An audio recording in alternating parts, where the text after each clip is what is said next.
ওয়াল্লাহু ইয়ালামু ওয়া আনতুম লা তা'লামুন। নিশ্চয়ই যারা বিশ্বাসীদের মাঝে অশ্লীলতার প্রচার প্রসার করতে চায় তাদের জন্য আমি মর্মন্তুদ শাস্তি প্রস্তুত করে রেখেছি, দুনিয়াতেও রেখেছি, আখিরাতেও রেখেছি। ঘোষণাটা কার? যারা এই নাটকের নামে, সিনেমার নামে, রূপালী জগতের নামে, মুভির নামে, ওটিটি প্ল্যাটফর্মের নামে আমার সমাজে অশ্লীলতা ছড়াতে চায় তাদের জন্য কঠিন মর্মন্তুদ শাস্তি মজুদ রেখে দিয়েছে কে? ও আমার বোনেরা, এখনো আপনি জাগবেন না? এখনো আপনার চিন্তার দুয়ারে এখনো নাড়া পড়ে নাই? ওরা আপনাকে উলঙ্গ বানাতে চায়, ওরা আপনাকে আইটেম গার্ল বানাতে চায়। এজন্য ইসলাম অশ্লীলতাকে হারাম করেছে। হারাম। ইসলাম বলেছে যোজন যোজন দূরে থাকো, ওরা বলে না কাছে আসো, কাছে আসার গল্প, ক্লোজ আপ ওয়ান, কাছে আসার গল্প আছে না নাই? তাহলে অশ্লীলতার সাথে আমাদের কোনো সম্পর্ক? সবাই বলতে পারেননি, আওয়াজ করে বলুন, অশ্লীলতার সাথে আমাদের কোনো সম্পর্ক? আমরা এই সমস্ত ক্লোজ আপ ওয়ান, কাছে আসার গল্পের প্রোগ্রামে যাব? আমরা কোন ধরনের অশ্লীল কন্টেন্ট সোশ্যাল মিডিয়ায়, টিভিতে দেখব? কি যুগ যে আমরা কাটাচ্ছি আপনি কল্পনা করতে পারবেন না। পর্ন ইন্ডাস্ট্রি, নারী পুরুষের বস্ত্রহীন যুগল দৃশ্য, এটাকে দিয়ে ওরা কোটি ডলারের ইন্ডাস্ট্রি বানিয়েছে। পুরো মানব ইতিহাসে এরকম জঘন্য সময় মানব ইতিহাস পার করে না। পর্ন এটা ইন্ডাস্ট্রি হয়ে গেছে। আমাদের এই যুবকগুলো, জেনজি গুলো, ওদের চরিত্র বাঁচাবে কি করে? কেমন করে হেফাজত করবে ওদের এই মূল্যবান চরিত্র? আমার প্রিয় ভাইরা, এই অশ্লীলতার দ্য লেটেস্ট ভার্সন হচ্ছে LGBTQ, শরীফ থেকে শরীফা। শুনছেন আপনারা? দেখতে পুরুষ, আসলেই পুরুষ, সুস্থ একজন পুরুষ, 4 সন্তানের বাবা, বলে আমি মনে মনে নারী। দেখতে নারী, সুস্থ নারী, আসলেই সে দিব্যি একজন নারী, বলে আমি মনে মনে পুরুষ। সবচেয়ে ভয়ঙ্কর অশ্লীলতার সবচাইতে লেটেস্ট ভার্সন হচ্ছে এই ট্রান্সজেন্ডারিজম। সুস্থ পুরুষ তার বায়োলজিক্যাল গ্রোথকে হরমোন দিয়ে স্টপ করে দিয়ে সে সার্জারি করে নারী হতে চায়। সুস্থ নারী পুরুষ হতে চায়। পুরুষ পুরুষের প্রতি সেক্সুয়ালি আকর্ষণ বোধ করে। এটা লূত আলাইহিস সালামের কওমের মধ্যে ছিল। এটাকে আল্লাহ কোরআনে ফাহিশা বলেছেন। ওয়ালুতান ইয قال لقومه أتأتون الفاحشة ما سبقكم بها من أحد من العالمين। লূত আলাইহিস সালাম বললেন, তোমরা কি এমন এক অশ্লীল কার্যক্রমে ডুব দিলে নাকি যেটা গোটা বিশ্বের কেউ কখনো করে নাই, তোমরাই প্রথম করেছো? পড়েন নাউযুবিল্লাহ। এই পশ্চিমের এই রোগ আমার দেশে যেন আসতে না পারে, আমাদের সজাগ থাকতে হবে। প্রিয় ভাইরা, চিল্লায় বলেন ঠিক কি না? পশ্চিমের অবস্থা ভয়ঙ্কর। পাশ্চাত্যে, আমি যুক্তরাষ্ট্রে ছিলাম অনেকদিন, কয়েক মাস, বিভিন্ন স্টেটে ঘুরেছি। গার্ডিয়ানরা উদ্বিগ্ন, ছেলে মেয়েদেরকে, ছোট্ট ছেলে মেয়ে, ওদেরকে জিজ্ঞেস করে, তুমি how do you feel right now inside yourself? তুমি ভিতরে ভিতরে কেমন ফিল করো? তোমার কি ছেলে ছেলে লাগে না মেয়ে মেয়ে লাগে? আচ্ছা বলেন, এই ছোট্ট বাচ্চাটাও কি এগুলো জেন্ডার অ্যাসাইনমেন্ট বলতে এগুলো কিছু বুঝে? এইভাবে মিসগাইড করা হচ্ছে। কৌতূহল বশত ছোট্ট ছেলে যদি বলে আমার তো মেয়ে মেয়ে লাগে, তখন বলে যে না, তুমি মেয়ে, ছেলে না। মা বাবা বাধা দিলে ওকে আলাদা গভর্নমেন্ট হাউসে নিয়ে যায়। ভয়ঙ্করতম অবস্থা। আমরা একটা সময় শুনতাম যে হুজুর আমার ছেলেটা খুব ভালো, হাফেজে কোরআন, আল্লাহওয়ালা। হুজুর আমার ছেলে দাড়ি রাখছে, আল্লাহওয়ালা। হুজুর আমার ছেলে 5 ওয়াক্ত সালাত জামাতের সাথে পড়ে, তার মানে আল্লাহওয়ালা। পশ্চিমে যে আমি কি শুনছি জানেন? ওরা বলে হুজুর আমার ছেলেটা ইউনিভার্সিটির একটা মেয়ের সাথে প্রেম করে, ও খুব আল্লাহওয়ালা, হুজুর দোয়া করবেন। এর কারণ ওদের কাছে আল্লাহওয়ালার ক্রাইটেরিয়া হচ্ছে হুজুর আমার ছেলেটা আরেক ছেলের পছন্দ করে নাই, আমার মেয়েটা আরেক মেয়েকে ভালোবাসে নাই, এজন্য আমার ছেলেটা আল্লাহওয়ালা, হুজুর ওর জন্য একটু দোয়া করে দিয়ে। কি চ্যালেঞ্জ ওরা ফেস করতেছে। ওনার ছেলে যে আরেক ছেলেরে বিয়ে করবে না, এটাতেই উনি খুশি যে আলহামদুলিল্লাহ আমার ছেলেটা একটা মেয়েরে ভালোবাসে, আমার মেয়েটা একটা ছেলেরে ভালোবাসে, মানে এটা খুব আল্লাহওয়ালা। নাউজুবিল্লাহ পড়তে পারলেন না? এজন্য অশ্লীলতার সাথে আমাদের কোনো সম্পর্ক।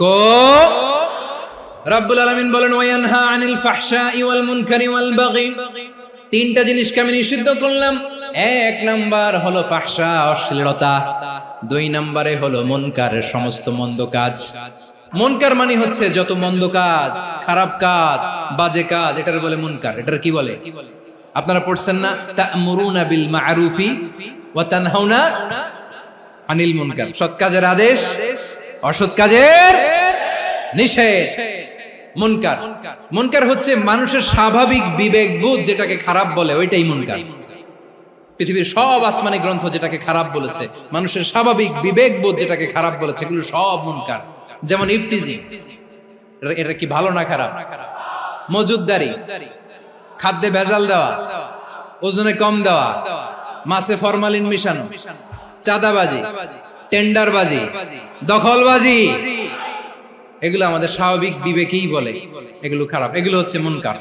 আল্লাহ তাআলা এই মুনকার থেকে আমাদেরকে বেঁচে থাকতে বলেন, আর শয়তান এই মুনকারের প্রতি আমাদেরকে উদ্বুদ্ধ করে।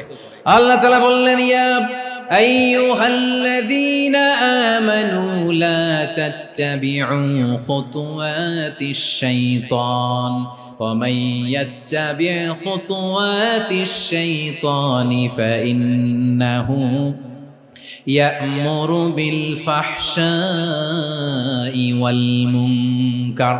আল্লাহ বললেন, আমার গোলামেরা শোনো শোনো, ও আমার বিশ্বাসী বান্দারা খবরদার, তোমরা কশিনকালেও শয়তানের পদাঙ্ক অনুসরণ করবে না, কারণ শয়তান তোমাদেরকে অশ্লীলতা এবং মন্দ কাজের দিকে উদ্বুদ্ধ করে।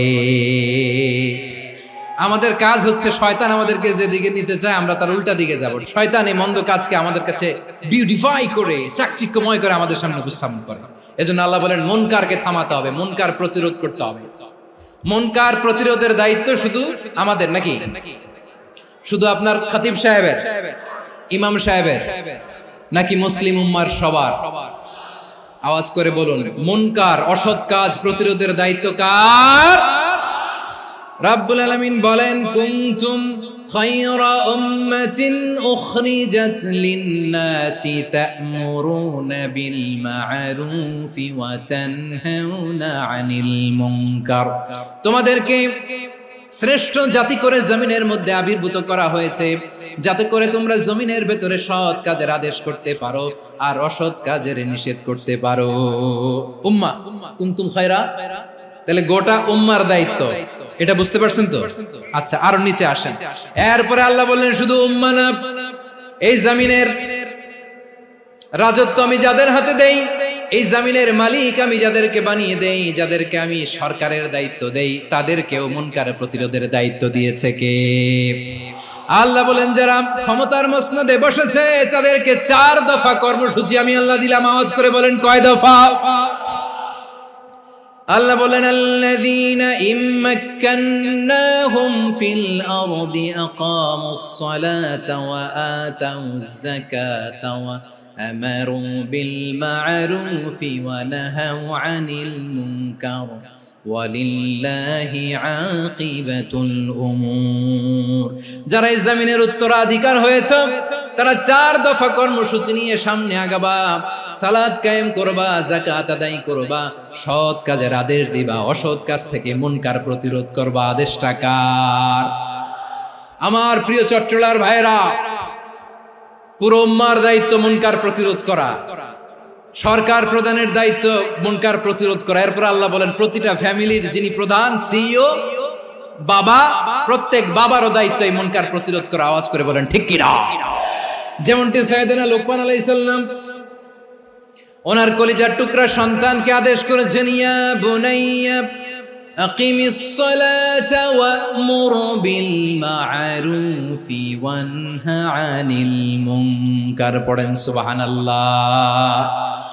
বাবা ছেলেকে সবক দিচ্ছে, লুকমান আলাইহিস সালাম ছেলেকে বলতেছে, ওরে আমার কলিজার টুকরা সন্তান, ওরে আমার বাছা, নামাজ কায়েম করবা, সৎ কাজের আদেশ দিবা, আর মুনকার প্রতিরোধ করবা, অসৎ কাজ, সমাজ থেকে খারাপ কাজকে ঝেঁটে বিদায় করে দিবা। তাহলে দেখেন, আমি স্টেপ বাই স্টেপ নামলাম। পুরা উম্মার দায়িত্ব। জমিনের উত্তরাধিকারী আল্লাহ যাদেরকে বানিয়েছেন সরকার, তাদের দায়িত্ব, প্রতিটি ফ্যামিলির প্রধানের দায়িত্ব।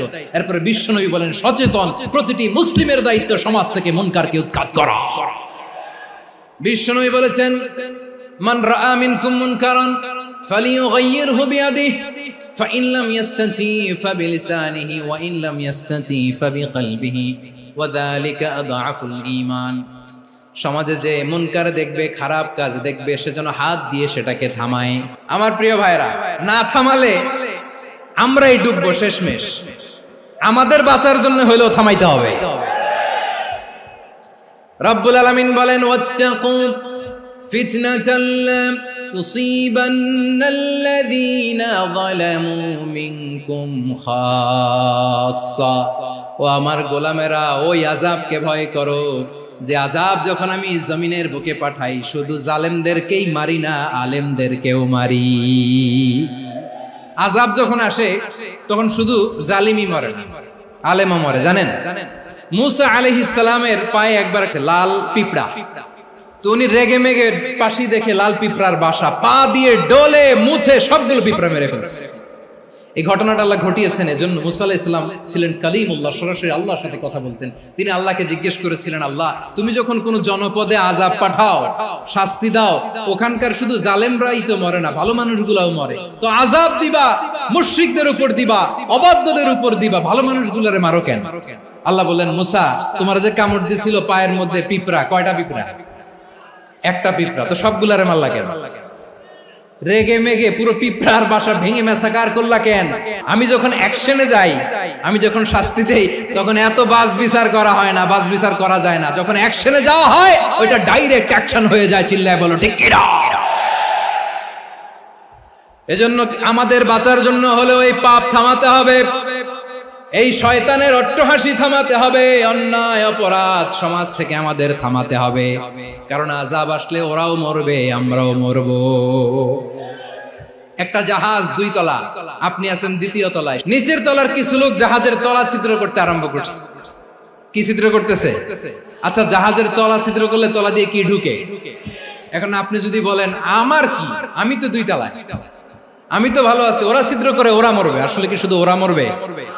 তলা দিয়ে যখন পানি ঢুকবে, জাহাজ ঢুকলে আপনিও মরবেন। এজন্য নিজে মরার আগে ওই পাগলগুলোর নিচতলায় যে থামাতে হবে। চিল্লায় বলেন ঠিক কিনা? এজন্য আল্লাহ বললেন মুনকার প্রতিরোধের দায়িত্ব সমাজের টপ টু বটম সবার। এজন্য মুনকার প্রতিরোধ করার দরকার আছে না নাই? সমাজে এই যে ইফটিজিং হয়, আপনার বোনের বয়সী একটা মেয়েকে কিছু বকাটে টিটকারি করে, এই বলে সেই বলে, নোংরা কথা বলে, রাস্তায় দেখেও আপনি পাশ দিয়ে না দেখার মতো চলে যান কেন? আপনি দাঁড়ান না কেন? আপনি দাঁড়ালেই তো থেমে যাবে, কারণ সত্যের যে শক্তি তার সামনে মিথ্যা মুখ থুবড়ে পড়ে। আপনার সামনে ও কিছুই না, নাথিং। আপনি দাঁড়ান, ওকে প্রশ্ন করেন যে আমার বোনকে তুমি ডিস্টার্ব করো কেন? আপনাকে দেখে আরো 5 জন দাঁড়াবে, 5 জনকে দেখে আরো 10 জন দাঁড়াবে। আমাদের নীরবতা আর আমাদের নিশ্চুপ থাকাই জালিমদেরকে আরো শক্তিশালী জালিম বানিয়েছে। এজন্য মুনকার প্রতিরোধের দায়িত্ব আমাদের সবার। টেন্ডারবাজি, চাঁদাবাজি, দুর্নীতি, অপরাধ, দখলদারিত্ব, মজুদদারি, এগুলো সবকিছু একসাথে প্রতিরোধ করতে হবে। ঠিক কিনা বলেন? একটা মানবিক সমাজ যদি চাই, প্রতিরোধ করতে হবে। প্রিয় ভাইয়েরা, আল্লাহর শপথ নিয়ে বলি, এই নাসিহাত গুলো সবার জন্য, সব দলের জন্য, সব মতের মানুষের জন্য। আমরা কোনো দলের প্রতি মানুষকে ডাকি না, আমরা ডাকি ইসলামের দিকে। সব দলের, সব মতের, সব মানুষদেরকে আমরা আহ্বান জানাই, আসুন আমরা একটা সুন্দর সমাজ বিনির্মাণ করি। এই যে নতুন বাংলাদেশের এক সুযোগ এসেছে, আর জীবনে হয়তো আসবে না, সামনের 100 বছর এই সময় আসবে না। আসুন দেশটাকে আমরা সাজাই, আসুন আমরা দুর্নীতি বন্ধ করি, আসুন আমরা চাঁদাবাজি বন্ধ করি, আসুন আমরা দখলদারিত্ব বন্ধ করি, আসুন আমরা এক দল আরেক দলকে নিশ্চিহ্ন করার যে রাজনীতি, এটা বন্ধ করি। সব দলের প্রতি আমার আহ্বান, আমরা চাঁদাবাজ মুক্ত বাংলাদেশ চাই, জুলুম মুক্ত বাংলাদেশ চাই, ফ্যাসিজম মুক্ত বাংলাদেশ চাই, গুণ খুন খারাপি মুক্ত বাংলাদেশ চাই। আমরা নতুন ভোরের বাংলাদেশ চাই। ওই বাংলাদেশ পাওয়ার জন্য মুনকার প্রতিরোধে, অন্যায় প্রতিরোধে যদি বাঘের বাচ্চার মতো, আবু সাঈদের মতো দুই হাত উঁচু করে বুককে টান টান করে প্রসারিত করে দাঁড়াতে হয়, রাজি আছো মুসলমান? রাব্বুল আলামিন বলেন ওয়ায়ানহা আনিল ফাহশাই ওয়াল মুনকারি ওয়াল বাগি ইয়াইযুকুম লাআল্লাকুম তাযাক্কারুন। আল্লাহ বললেন আমি অশ্লীলতাকে নিষেধ করি, আমি সব ধরনের মন্দ কাজকে নিষিদ্ধ করি, সব শেষে আমি সীমা লঙ্ঘনকে তোমাদের জন্য নিষিদ্ধ করি। নিষিদ্ধ করেছেন কয়টা জিনিস? 1 নম্বরে অশ্লীলতা, 2 নম্বরে মুনকার তথা সব মন্দ কাজ, 3 নম্বরে আল বাগি সীমা লঙ্ঘন, ক্রসিং দ্য লিমিট। সীমা লঙ্ঘন করা ভালো না। We all should know all limits. চিল্লায় বলেন ঠিক কিনা? একই আয়াতে আল্লাহ বললেন কুল ইন্নামা হারামা রাব্বিয়াল ফাওয়াহিশা মা যাহারা মিনহা ওয়া মা বাতানা ওয়াল ইসমা ওয়াল বাগিয়া বিগাইরিল হক। অন্যায় ভাবে যে অবাধ্য হয়, যে সীমা লঙ্ঘন করে, তাদেরকেও আমি এটা হারাম করে দিলাম। সীমা লঙ্ঘন করা হারাম। আল্লাহ বারবার বারবার আমাদেরকে ওয়ার্নিং দেয়। যখন আমরা থামি না তখন আল্লাহ ধরে, আর যখন ধরে তখন ছাড়ে না। ধরে ধরে ধরে না, ধরলে আল্লাহ। ফেরাউনকে কিন্তু হুট করে ধরে নাই, আপনারা জানেন 9 বার ওয়ার্নিং দিয়েছে। ফেরাউনকে আল্লাহ তাআলা ওয়ার্নিং দিয়েছিল কয়বার? রাব্বুল আলামিন বলেন ওয়ালাকাদ আতাইনা মূসা 9 আয়াতিন বাইয়িনাত। 9টা মুআজিজা দেখিয়েছি, 1 2 3 বারবার এইভাবে রিমাইন্ডার, ওইভাবে রিমাইন্ডার, এইভাবে নসিহত, ওইভাবে দাওয়া। ফাকুলা লাহু কাওলান লাইয়িনা, নরম করে বলো, সফট করে বলো, যত ওয়ে হতে পারে দাওয়া মেথডোলজি। মুসা আলাইহিস সালামের সব অ্যাপ্লাই শেষ, 10ম বারে যে আল্লাহ ধরছে। 10ম বারে যে ধরেছে। এজন্য আল্লাহ বলেন আমি সীমা লঙ্ঘনকে পছন্দ করি না। কোরআনের অন্য আয়াতে বাগীকে বলা হয়েছে আল ইতিদা। সীমা লঙ্ঘন যারা করে তাদেরকে আল্লাহ বলেছেন মুতাদিন। ওয়াকাতিলু ফি সাবিলিল্লাহিল্লাযীনা ইউকাতিলুনাকুম ওয়া লা তা'তাদু ইন্নাল্লাহা লা ইউহিব্বুল মুতাদিন। আমি সীমা লঙ্ঘনকারীদেরকে কোশ্চিনকালেও পছন্দ করি না। আমরা যেন সীমা লঙ্ঘন না করি, রাজি আছেন তো? যে কোনো ক্ষেত্রে ইবাদতে যেন সীমা লঙ্ঘন না করি। অনেকে আমরা ইবাদতে সীমা লঙ্ঘন করে ফেলি। বিশ্বনবী সাল্লাল্লাহু আলাইহি ওয়াসাল্লাম যেটা শিখিয়েছেন এর বাইরে যে অতিরিক্ত বুজুর্গ হতে চায়, এরকম আছে না নাই?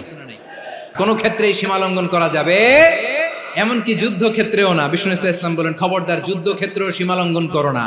কি সুন্দর ইসলাম আমরা পেয়েছি। বিশ্বনবী বলেন খবরদার যুদ্ধের ময়দানে কোনো নারীর গায়ে হাত তোলো না, কোনো শিশুর গায়ে হাত তোলো না, কোনো গবাদি পশু হত্যা করো না, কোনো শস্য ক্ষেত্র ধ্বংস করো না, ইবাদতরত অন্য ধর্মের কোনো সন্ন্যাসীর গায়ে হাত তোলো না। বলেন সুবহানাল্লাহ। তাহলে আমরা সীমা লঙ্ঘন করতে পারবো? প্রিয় ভাইরা, একটা সুখী, সমৃদ্ধ, শান্তির সমাজ, মানবিক সমাজ যদি আমরা গঠন করতে চাই, আমাদের আল্লাহর দেয়া কয়টা আদেশ মানতে হবে বলেন দেখি? আর বেঁচে থাকতে হবে কয়টা জিনিস থেকে? আল্লাহর আদেশ কি? 1 নাম্বার আদাল, ন্যায়পরায়ণতা। আমরা সুবিচার, সুশাসন, ন্যায় বিচার চাই কি চাই না? 2 নম্বরে কি ছিল? মাশাআল্লাহ, আমরা যেন সবার প্রতি দয়া পরবশ হই, ইহসান করি। 3 নম্বরে কি ছিল? নিকটাত্মীয়দের দান করা, তাদের অধিকার প্রাপ্য বুঝিয়ে দেওয়া। পাশাপাশি 3টা জিনিস থেকে আল্লাহ বারণ করেছেন, নিষেধ করেছেন। তার প্রথমটা ফাহশা, অশ্লীলতা। অশ্লীলতার সাথে আমাদের কোনো সম্পর্ক। 2 নম্বর নিষেধাজ্ঞা কি ছিল? আল মুনকার, সমাজের যত মন্দ কাজ এগুলোকে আমরা প্রতিরোধ করব। রাজি আছেন তো সবাই? 3 নম্বরে আল বাগী, সীমালঙ্ঘন। কোন মুসলিম সীমালঙ্ঘন করে না। রাব্বুল আলামিন শেষে বললেন ইয়াইদুকুম লাআল্লাকুম তাযাক্কারুন। আল্লাহ তোমাদেরকে উপদেশ দেন যাতে তোমরা শিক্ষা গ্রহণ করো। আমরা উপদেশ দেব, আমরা জোর করে কাউরে কিছু মানাতে চাই না। লা ইকরাহা ফিদ্দিন ওয়াযাক্কির ফাইন্না যিকরা তানফাউল মুমিনিন। উপদেশ দিলে এটা মুমিনদের কাজে দেয়। লাস্তা আলাইহিম বিমুসাইতির ইন্নামা আনতা মুযাক্কির। নবী হে, আপনি রিমাইন্ডার দাতা, আপনি উপদেশ দিবেন। আমরাও বিশ্বনবীর এই হাদিসগুলো থেকে, কোরআনের আয়াত থেকে রিমাইন্ডার, এই কথামালা বাণী বাহক হিসেবে এই বাণীগুলো আপনাদের সাথে কাছে পৌঁছে দিলাম। আমরা আল্লাহ তাআলার কাছে প্রার্থনা করি, আল্লাহ আমরা যেন আদল দিয়ে আমাদের সমাজকে গঠন করতে পারি। আল্লাহ আমরা যেন ইহসান করতে পারি, আমরা যেন নিকটাত্মীয়দের দান করতে পারি। আল্লাহ যত ধরনের অশ্লীলতা, অনাচার, মন্দ কাজ, সীমালঙ্ঘন, অবাধ্যতা থেকে যেন আমরা বেঁচে থাকতে পারি। আল্লাহ তাআলা আমাদের সবাইকে কথাগুলো বুঝার ও আমল করার তৌফিক দান করুক। হাযা মা ইনদি ওয়াল ইলমু ইনদাল্লাহ আলাইহি তাওয়াক্কালতু ওয়া ইলাইহি উনীব। সুবহানাকাল্লাহুম্মা বিহামদিকা আশহাদু আল্লা ইলাহা ইল্লা আনতা আস্তাগফিরুকা ওয়া আতুবু ইলাইক।